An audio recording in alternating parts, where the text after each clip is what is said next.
Transgender व्यक्तियों की अगर बात करें तो 1000 में 4 व्यक्ति होते हैं। इस हिसाब से 8 लाख पॉपुलेशन ऑलरेडी मौजूद है।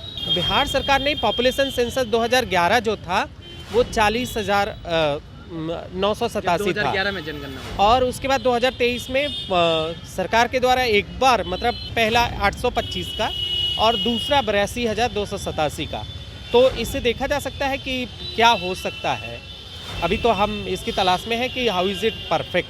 बिहार में जातिगत जनगणना के आंकड़े सार्वजनिक होने के बाद हर एक जाति के लोग अपनी संख्या को लेकर सवाल उठा रहे और इस जातिगत जनगणना को फर्जी बता रहे हैं। हमारे साथ बात करने के लिए किन्नर समाज को लीड करती हैं रेशमा जी हैं। रेशमा जी से बात करेंगे और समझने की कोशिश करेंगे कि जातिगत जनगणना जो बिहार सरकार की ओर से जो जारी किया गया उससे वो कितना सार्थक मानती हैं।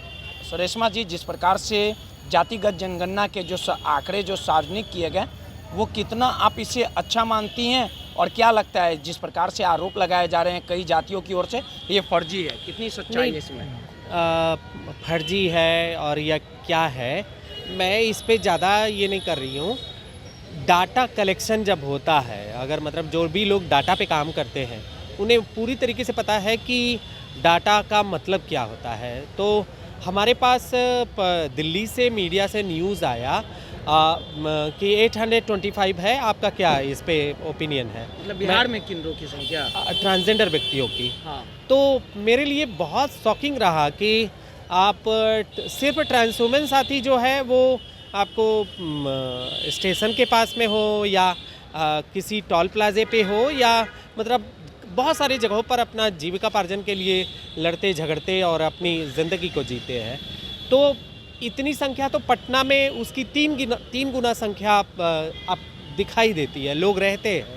तो कैसे ऐसा हो सकता है कि इतना होगा? तो उसके बाद मीडिया में हमने जब कई एक जगहों पर बयान दिया तो रात को 11 बजे मैं देखती हूँ कि फेसबुक के पोस्ट पर महिला, पुरुष और ट्रांसजेंडर अदर्स करके लिखा हुआ, उसमें अदर्स की संख्या 82,287 उन्होंने दिखाया।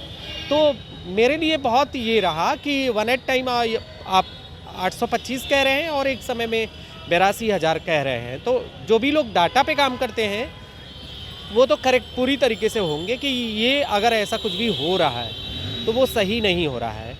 वैसे डाटा कलेक्शन, स्कीम बनाना और बेनिफिशरी का चुनाव करना उसके लिए बहुत आवश्यक होता है, लेकिन इस तरीके से करना कहीं से भी उचित नहीं है।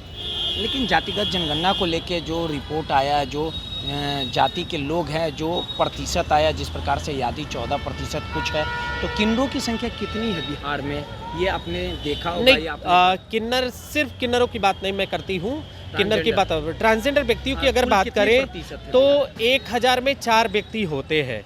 इस हिसाब से 8 लाख पॉपुलेशन ऑलरेडी मौजूद है।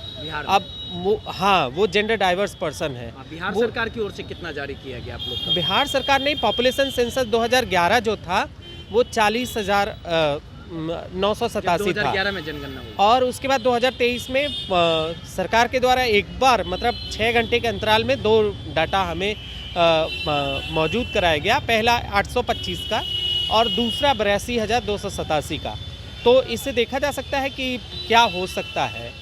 अभी तो हम इसकी तलाश में हैं कि हाउ इज़ इट परफेक्ट और सबसे ज़्यादा ज़रूरी है कि इस पे क्लैरिटी होना चाहिए। तो जो 2 लिस्ट दिए गए हैं 800 कुछ और 82,000 का, इससे आप संतुष्ट हैं? मतलब संतुष्ट किस तरीके से कहे? अगर आप लोग की अगर आप बिहार में नहीं, हम उस पे जा ही नहीं रही हैं अभी तो मैं आपसे पूछ रही हूँ कि आप एक क्वेश्चन का, एक प्रश्न का 2 उत्तर आप दे रहे हैं, तो हम आपसे ना पूछेंगे कि दोनों में से कौन सही है, आप बता दीजिए। आप नहीं, मैं पूछ रही हूँ आपसे, आपको एक क्वेश्चन का कि सरकार से कह रही है कि एक क्वेश्चन का आंसर। जनगणना तो सरकार ने करवाया, सरकार के जो शिक्षक थे वो गए, तो जो आपके जो ट्रांसजेंडर हैं बिहार में, तमाम समुदाय के बीच में आप ट्रांसजेंडर के बीच में जाती होंगी, तो उनसे आपकी बातचीत हुई होगी, वार्तालाप हुई होगी, तो उन्होंने बताया कि हाँ हमारे पास सरकार का नुमाइंदा इंक्वायरी के लिए, जानकारी के लिए आया था। नहीं, मेरे पास में भी कोई सर्वेयर नहीं आया। आपके पास मैं कोई नहीं? एकदम स्पष्ट रूप से कह रही हूँ, मैं 17 साल से गोरिया टोली पटना के स्टेशन के पास में ही रहती हूँ, लेकिन वहाँ पे अभी तक कोई नहीं है। मेरे घर का आइडेंटिफिकेशन करना और मेरे बारे में जानकारी लेना कोई भी सर्वेयर नहीं आया। बहुत लोग इस बातों को कह रहे हैं कि अगर आप उस जगह पे नहीं रहते, कहीं इधर उधर रहते तो ये मुश्किल वाली बात है, लेकिन ऐसा कुछ भी नहीं है। अगर आप डेटा कलेक्शन कर रहे हैं तो आप डेटा कलेक्ट कर रहे हैं। तो अगर आप कह दोगे कि कोई व्यक्ति रास्ते पे सो रहा है तो उसकी गिनती नहीं हो पाई, तब तो आप बिहार में गिनती करने वाले लोगों की संख्या को आप वैसे ही छोड़ दे रहे हो। अगर कोई अपने काम के सिलसिले में या किसी सिलसिले में कहीं से भी जाते हैं तो आप निश्चित तौर पे उनकी गिनती छोड़ते हैं, तो ये तो गलत है। आपके मित्र के पास भी आया कि नहीं आया? लेकिन बहुत सारे साथियों ने बताया कि उनके पास कोई भी ऐसा नहीं आया। आप इसको लेके मांग करती हैं कि जिस प्रकार से जो जातिगत जनगणना का जो कलेक्शन किया गया है, जो रिपोर्ट बनाया गया है, जो लोग शिक्षक लोगों के घर द्वार द्वार जाने वाला दावा किया जा रहा है, उसमें कहीं ना कहीं गड़बड़ी है?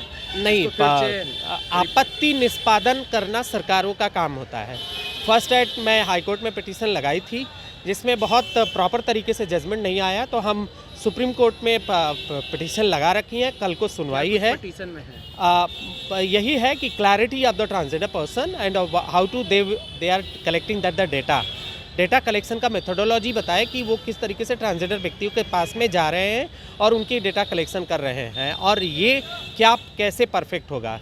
क्या ये इंटरनेशनल जो लॉ है उसके अनुसार देख रहे हैं या भारत सरकार में ट्रांसजेंडर प्रोटेक्शन राइट एक्ट है 2019 उनके अनुसार देख रहे हैं। जिस तरीके से भी सर्वे कलेक्शन करना है उसको वो ज़रूर बताएं। कल इसको लेके सुनवाई है बहुत जी है। जी। देखिए, सीधे तौर पे किन्नर समाज को लीड करने वाली रेशमा जी थी, और जिस प्रकार से वो बता रही हैं कि बिहार में जातिगत जनगणना के आंकड़े जो सार्वजनिक किए गए हैं, कोई भी सरकार का नुमाइंदा इनसे भी जातिगत जनगणना को लेकर इंक्वायरी करने नहीं आया था। इसको लेके उन्होंने हाईकोर्ट में पटिशन डाला है। कल सुनवाई होगी। अब देखने वाली बात होगी कि जिस प्रकार से जातिगत जनगणना को लेके चौतरफा कहीं ना कहीं जो सरकार के जो अन्य विपक्ष के जो लोग हैं लगातार नीतीश सरकार और तेजस्वी को घेरने में भी लगे हैं। रोहित, दर्श न्यूज़, पटना।